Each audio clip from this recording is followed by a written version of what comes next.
June 1942. Midway Island was the last bastion of the United States forces in the Central Pacific. If the Japanese could capture Midway, they could turn their sights to invading Pearl Harbor. But U.S. naval intelligence had broken the radio code of the Japanese, learning that the enemy would attempt to strike at Midway between June 4th and June 6th.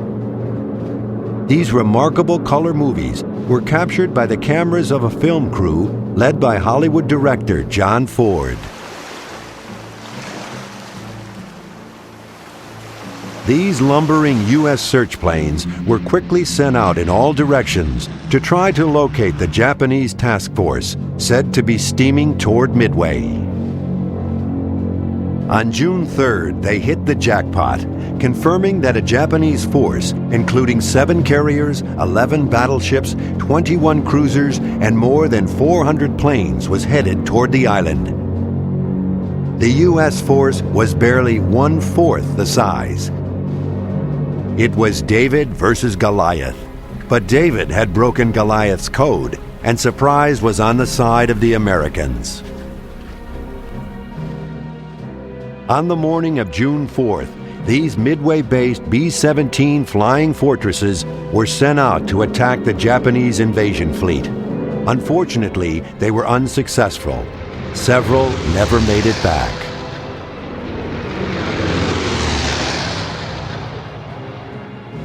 Having confirmed that the forces of the rising sun were on their way, the men of Midway could do nothing more than wait for the inevitable Japanese attack. Each passed the time in his own way. As radar picked up incoming Japanese planes, the U.S. Marines marched off to their combat positions. 108 Japanese planes from the Carrier Task Force struck at Midway. This historic motion picture footage documents the battle's full fury, captured by the unsung cameraman of the Navy Signal Corps, directed by the legendary John Ford. But this is no Hollywood movie you're watching. These men are fighting and dying right before your eyes. Many of these Marine planes taking off were destroyed by the Japanese fighters attacking the island. With the Marine command post billowing smoke high into the sky, the Japanese planes continued to pound the island.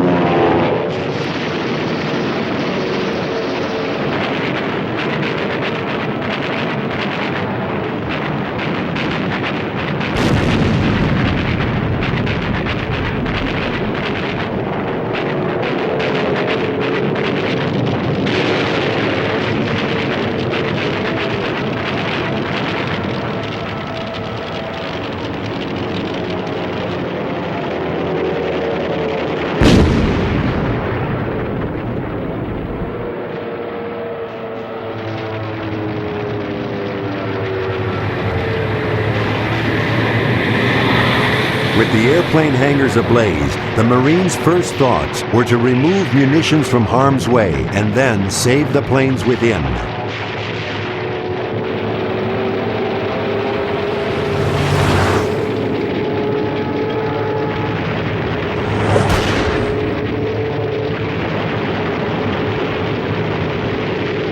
The Japanese inflicted heavy damage on Midway, but failed to destroy the airfield. The Stars and Stripes still flew.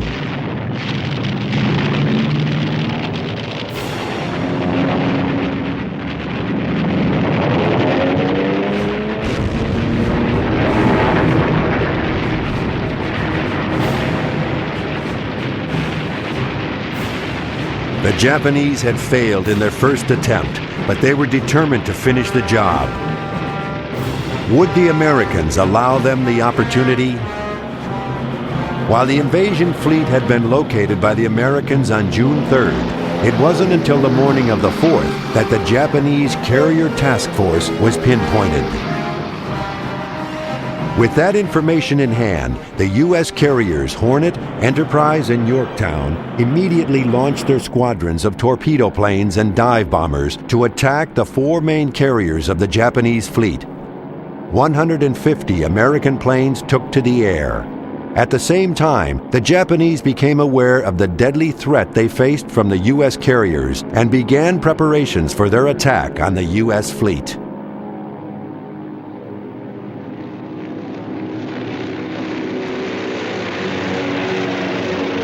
The first waves of U.S. aircraft caught the Japanese with their decks full of planes, being changed from bombs for attacking Midway Island to torpedoes with which to attack the U.S. ships at sea.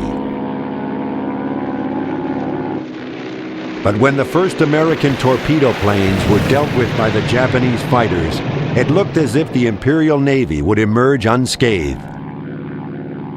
Then, a lost group of U.S. dive bombers suddenly appeared high overhead. In the next 5 minutes, they destroyed 3 of the 4 Japanese carriers. 5 minutes that changed the balance of power in the Pacific. The one remaining Japanese carrier launched 28 planes to avenge her sister ships. They found the USS Yorktown. The Japanese planes, flying through fighter screens and anti-aircraft fire, were able to deal a mortal blow to America's most storied carrier.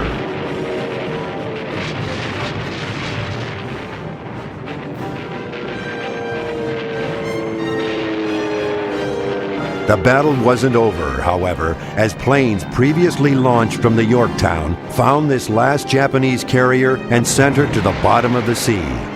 Now the Americans could head for home. These pilots had changed the course of the war in the Pacific. They had inflicted a catastrophic defeat on Japan.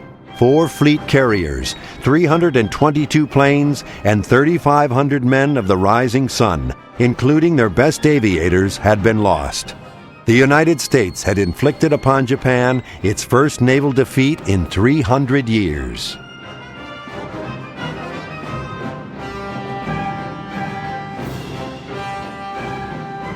But this great victory was achieved at a terrible cost. The carrier Yorktown and more than 140 planes were destroyed during the battle. Fortunately, in the week ahead, many American flyers who had been forced to ditch at sea were picked up by ships of the Midway Task Force.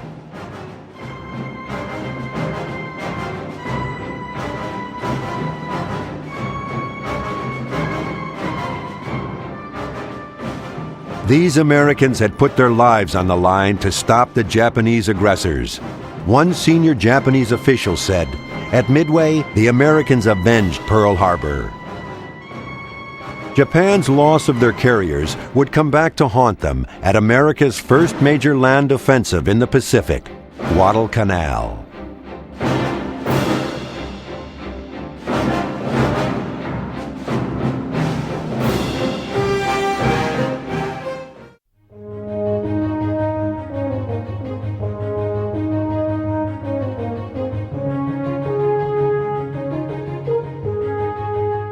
These color home movies were taken by the invading U.S. Marines in August 1942 at the island of Guadalcanal. Here, the Japanese were building an airfield that would enable them to cut the critically important U.S.-Australian lifeline in the South Pacific. Led by General Alexander Vandergrift, the Marines were there to make sure that didn't happen.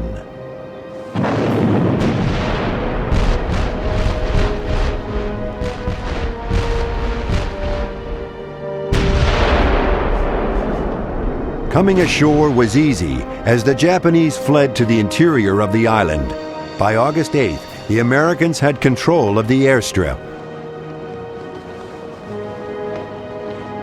But taking the entire island would be much tougher for the Marines.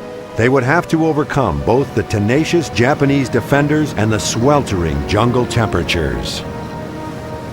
At Guadalcanal, each side would pour in troops and materials to try to tip the balance in their favor. What these films, the only color footage known to exist, don't show is the intense fighting on the island and at sea that would take place over the next 6 months for control of Guadalcanal. The Japanese finally withdrew from the island in January 1943. For the Allies, it was the first successful major offensive action of World War II. It would be closely followed by another on the other side of the world, in the desert sands of North Africa.